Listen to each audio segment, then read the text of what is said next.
So now we're onto the subframe and hoist. So the subframes that we get are the heavy duties, meaning that they're bigger than the other ones. The standard duty, which would actually fit this, is I think 3-inch, whereas this is 4-inch. These are a little bit heavier duty.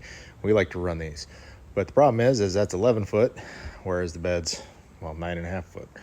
So we take a little bit out of the back, out of the front, a little bit out of the back. That way our hoist geometry stays correct.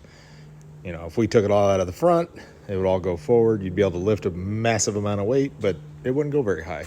Take it all out of the back, move your hoist back, you'd be able to lift really, really high, but not as much weight. So this is a good compromise between the two.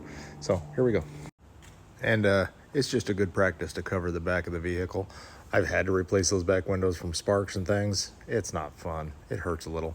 So a little due diligence doesn't hurt anything.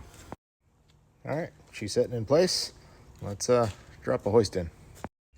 All right, so she's mounted up, welded in the back, bolted to the frame, and then welded to the plates.